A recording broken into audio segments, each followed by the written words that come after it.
Je voudrais que nous fassions connaissance avec la gamme majeure. Une gamme, qu'est-ce que c'est? C'est 7 notes, les 7 noms que nous connaissons. Par exemple, Do, Ré, Mi, Fa, Sol, La, Si. Mais la gamme de 7 notes, c'est la gamme théorique, les 7 noms de notes que nous connaissons. Dans la pratique, l'instrumentiste a besoin de terminer cette gamme. Notre gamme a 8 notes et elle a 2 demi-tons, placés entre 3, 4 et 7, 8. C'est ce qu'on apprend par cœur. 3, 4, 7, 8.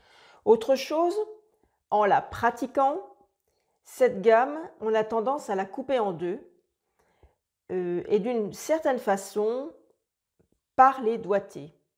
Au départ, nous avons 3 doigts et ensuite le passage du pouce et 5 doigts. Je recommence.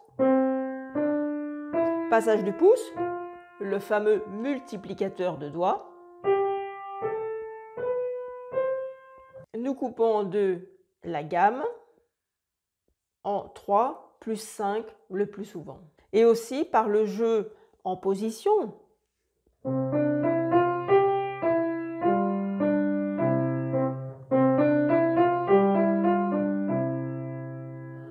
Nous voyons un ensemble de 5 notes. Avec notre tonique, notre dominante. Tout ça, ça occulte un petit peu une autre construction de la gamme, une gamme qui est coupée en 2 éléments identiques, séparés par un ton. Ces 2 éléments sont chacun construits de 4 sons, d'où le nom de tétracorde. 4 sons, 4 cordes, 4 notes. Je donne l'exemple ici,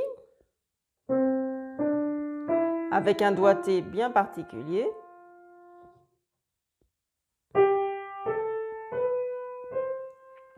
Si on y met de la couleur, vous voyez que le premier tétracorde, plus grave, qu'on va appeler tétracorde inférieur, eh bien, c'est exactement le même dessin que le tétracorde supérieur, le tétracorde plus aigu. Comment est construit un tétracorde? Petite révision. 2 touches blanches avec une touche noire au milieu, c'est un ton, puisque un demi plus un demi. Donc un ton, un demi-ton, ton, ton, demi-ton. Je vais sur l'autre tétracorde, ton, ton, demi-ton. Et ces 2 tétracordes sont séparés d'un ton. Voilà comme est construite la gamme majeure. Donc ici, c'est ce qu'on appelle le tétracorde majeur. Voilà. La gamme majeure est construite de 2 tétracordes majeurs. Nous avons notre gamme majeure, Do, Ré, Mi, Fa, Sol, La, Si, Do.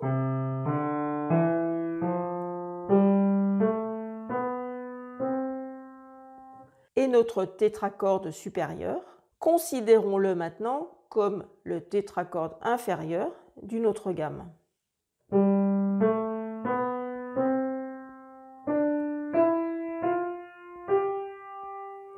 Ah, il y a un petit truc qui ne va pas là. Si on veut que ça ressemble à notre gamme majeure,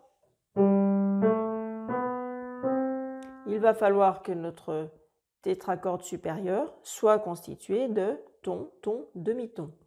Donc, il va falloir mettre un dièse sur le Fa.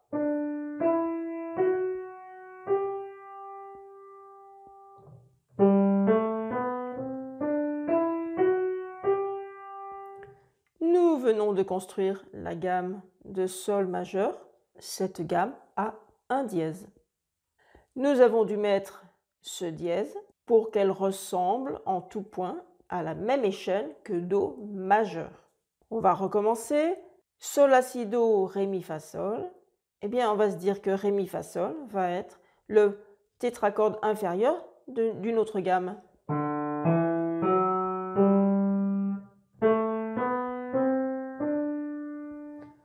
Alors cette fois, c'est la même chose. Nous avons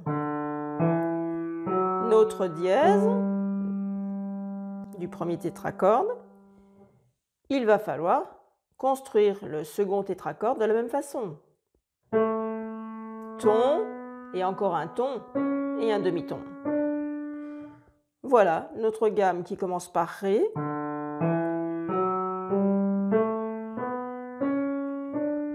Pour qu'elle sonne de la même façon que Do majeur ou Sol majeur, il va falloir lui rajouter un dièse par rapport à Sol majeur, deux dièses par rapport à Do majeur. La gamme de Do, de Sol, de Ré, elles se sont enchaînées grâce à leur tétracorde.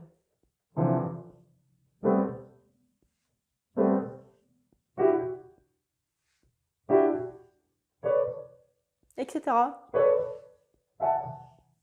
Elles se sont donc enchaînées par quinte. Le début de la gamme de Do, début de Sol, début de Ré, etc. Ces gammes enchaînées par quinte, elles ont très vite été placées dans un cercle très vite au XVIIe siècle.